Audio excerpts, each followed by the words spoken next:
Hello, welcome to Unique News, here with me, Brian.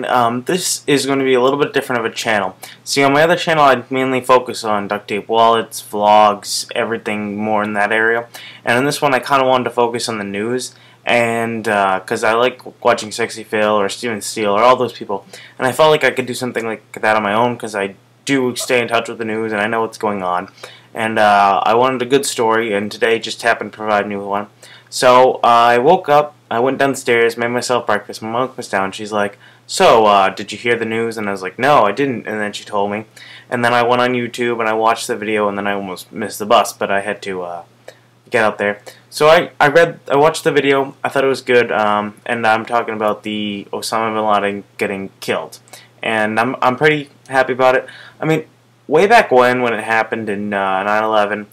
All that happened was I was pretty young, so I don't really remember most of it. I do remember sitting there watching the TV, and I don't think I knew exactly what was going on, just a big building catching on fire and exploding.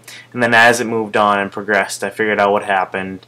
Years to come, I know exactly what happens, and I've got a pretty good grasp on the story.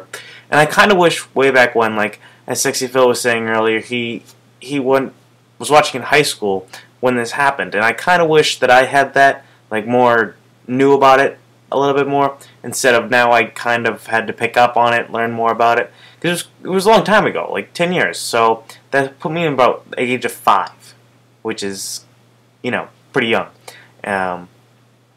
So I didn't really understand most of it. It was my friend's birthday, to make it even worse, but yeah. So I decided I'd do a little bit more about this. I researched into it. So he was shot completely, 2 shots. Now I gotta give credit. I mean, you think about it, you're like, oh, well, it's kind of like, you know, you're all excited that he died. And if you were the person that shot him, oh my God, I would be like, no, I really have a thing about, like, I don't want to be someone that kills somebody, but I think I would make an exception if I was him. Just, you know, you got 2 shots, you might as well take them. I mean, his wife getting killed and everything, that all kind of played a part. But, you know, stuff happens.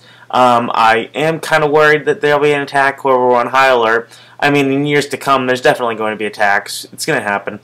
Saying we all don't die next year, but I guess when you put it all into that context, I mean, there's going to be attacks. I mean, it gives them more of an excuse to attack us. You know, he's dead.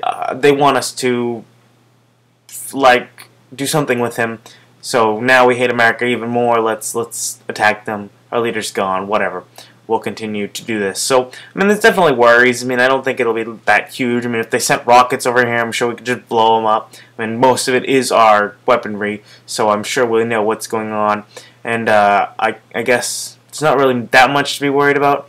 I feel like the partying, that was all great. I mean, I was pretty happy going to school. We all talked about it. We watched it on TV. It was a pretty good day. But as mentioned, I mean, it was saddening way back when, and I'm glad that it has finally happened, that he's been killed. And, I mean, if I was him, I probably wouldn't have, like, he had a choice of whether or not to surrender. I probably would have not surrendered. I would have taken it up. I felt like if he came over, I wonder what we would have done to him. I mean, there's definitely torture techniques we could have done, and we probably would have killed him before he got over here. But leave your comments below. I mean, there's only a couple subscribers that subscribe to my first channel, and then this one's linked to it, so you hit subscribe. But if you're watching this video, I mean, yeah, tell me what you think would have happened to him if he came over. I'm sure you could probably find out what would really happen to him if he came over. But I want to leave your, want you to leave your things below. And the weird part about this was last week or so, or a couple weeks ago, I had to do a project on terrorism, and Osama Bin Laden was the first one on the most wanted list, and he was worth, I think it was $2 million if you found him or gave information, and now he's just off it. So, I mean, there was about 8 or 9 people on that list, and we just removed number 1. So if we keep removing all these terrorists, we're in a pretty good standpoint, and I do believe this was a great turning point for America and one of our strongest attacks. And yeah, just let me know what you want below. And I gotta say this even on this channel, but have a nice day.